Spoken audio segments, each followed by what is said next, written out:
الرحمن الرحیم۔ میرے ناظرین مسلمان بھائیوں، حضرت ابو بکر صدیق رضی اللہ عنہ بیٹھے تھے تو ایک شخص نے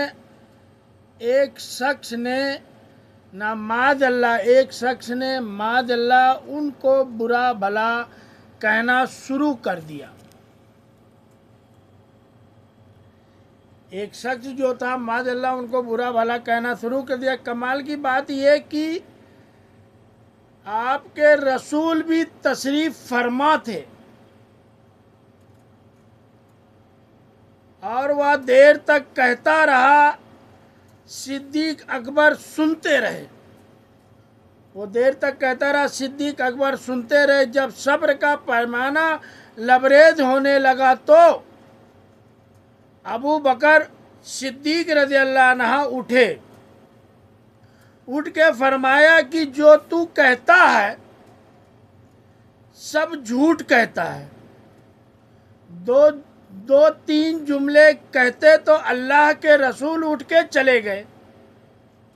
ابو بکر صدیق رضی اللہ عنہ دو تین جملے بولے تو اللہ کے رسول اٹھ کے چلے گئے۔ صدیق اکبر کہتے ہیں میں پیچھے دوڑا تو صدیق اکبر ان کے پیچھے تھے۔ یا رسول اللہ صلی اللہ علیہ وسلم، جب تک وہ بولتا رہا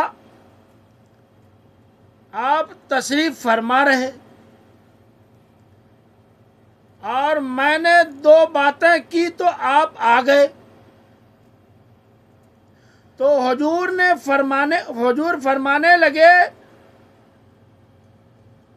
واہ اے خدا کے بندے، جب تک تو چپ تھا رب نے تیرے سرانے فرشتہ کھڑا کیا ہوا تھا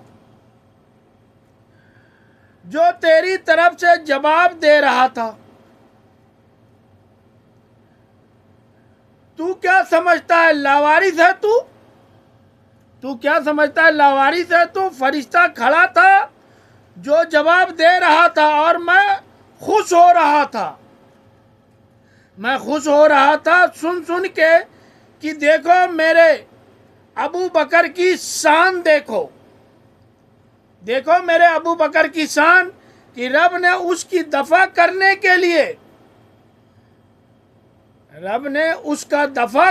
کے لیے فرشتے کو بھیج دیا۔ لیکن جب تو خود بولا ہے نا تو وہ فرشتہ چلا گیا، شیطان آ گیا۔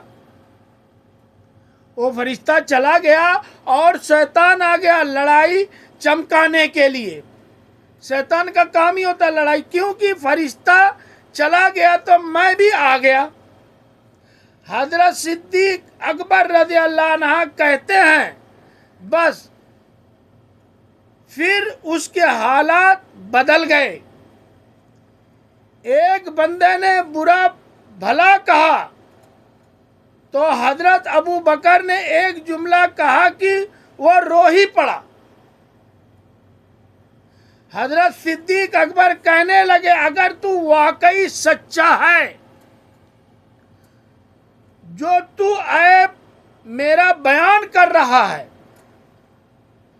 اگر وہ میرے اندر ہے بات پر غور کرنا، میں جو بات کہہ رہا ہوں اس پہ غور کرنا۔ کہنے لگے اگر تو واقعی سچا ہے تو پھر اللہ مجھے معاف کر دے،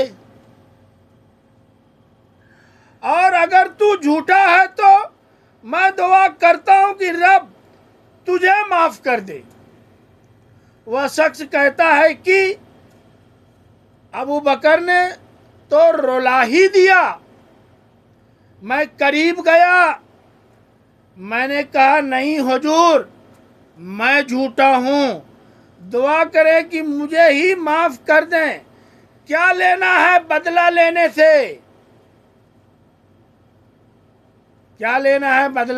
سے؟